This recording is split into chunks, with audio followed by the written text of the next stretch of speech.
Howdy and good morning. Good morning. My name is Ryan McCoy. I am wearing my flip-flops because that's what I wear to church, because otherwise I am wearing boots or tennis shoes that restrict my enjoyment of being open-toed. My pronouns are he, him. Let's begin by acknowledging that we gather on the traditional territory of the Niukanska people, who sometimes are known by the name the Osage. The descendants of the people who were forcibly removed from this land by colonists make up the Osage Nation, and we acknowledge their continued struggle for justice. Our chalice lighting words come to us from Ian W. Riddell. Come one, come all. Come with your missing pieces and your extra screws. Come with your hard edges and your soft spots. Come with your bowed heads and upright spines. Come all you flamboyant and drab. Verbose and quiet, fidgeting and lethargic, all you with large vision and tender hearts. All you with small courage and tender fears. Bring your lisp and your stutter and your song. Bring your gravel and your drawl and your lilt. Bring your anger and your joy and your righteous indignation. Misfits and conformists and everyone in between, come into this space and be welcome. Bring who you are, bring where you've traveled, bring what you long for, and let us worship together.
In these last several weeks, we've talked a lot about interdependence.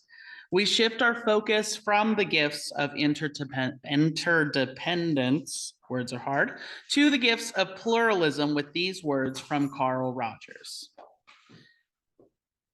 People are just as wonderful as sunsets, if I can let them be. In fact, perhaps the reason we can truly appreciate a sunset, as I did the other evening, is that we cannot control it. When I look at a sunset, I don't find, oh, bye, buddy. When I look at a sunset, I don't find myself saying, soften the orange a little on the upper right-hand corner and put a bit more purple along the base and use a little more pink in the cloud color. I don't do that.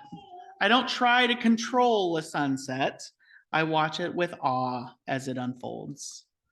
I like myself best when I can appreciate my staff member, my son, my daughter, my grandchildren in this same way.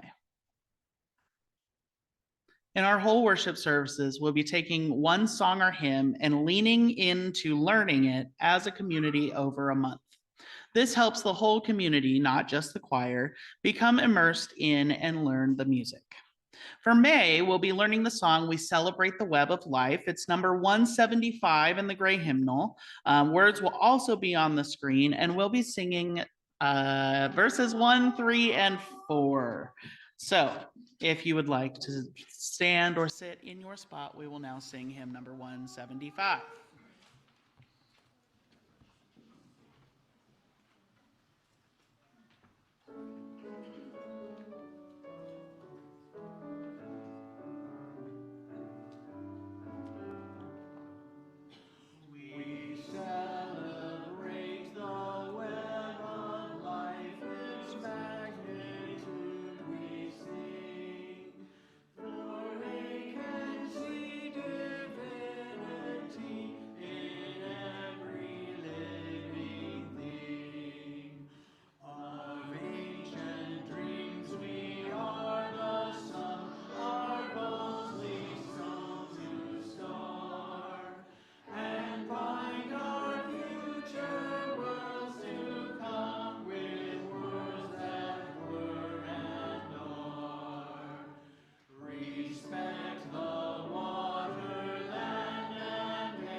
Hello, I'm Tom McFarland.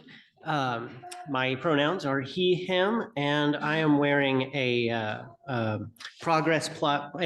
cat holding a Progress Pride flag, a cat being the mascot of the industrial workers of the world. Frank Tenenbaum, in speaking on the role of labor unions in the Mexican Revolution, said that a labor union is revolutionary in fact. It is not the expressed desire to change the world. It is the change already embodied, if not completed. This previous Wednesday was a day internationally recognized as Labor Day, a day in remembrance of the Haymarket Affair in 1886 and decades of global labor strikes that preceded that affair. During Haymarket, working class folks left factory floors and marched in the streets of Chicago demanding better pay, better hours, and fair treatment. The Haymarket Affair was instrumental in revolutions, socialist movements, labor reforms, and the very existence today of work days and weekends. One day, one protest by one group of folks in solidarity shifted the politics and cultural identity of the entire globe for over a century. In recognition and remembrance of this, and as a representative myself of the industrial workers of the world, the union whose leaders came from that protest's organizers, I would ask us to ruminate on the value and necessity of labor organizing within everything that we do. We are a community of folks who perpetually wish that we could do more. If only we didn't work 70 hours a week. We are a community of folks who perpetually wish that we could give more. If only we weren't late on rent this month. Being organized, finding solidarity with one another, and collectively bargaining for better pay, better hours, and a better future is not just seeking to better the world someday. It is us embedding that change today so that we can do all the other things that we want to do. I encourage all of you here today to reach out to a union, to encourage your co-workers to organize, to encourage the staff of this very organization to unionize, to go out and hire union, to buy union, and to in whole embody revolution. If you don't know a union, I do. I would love to talk to you about the IWW. Thank you.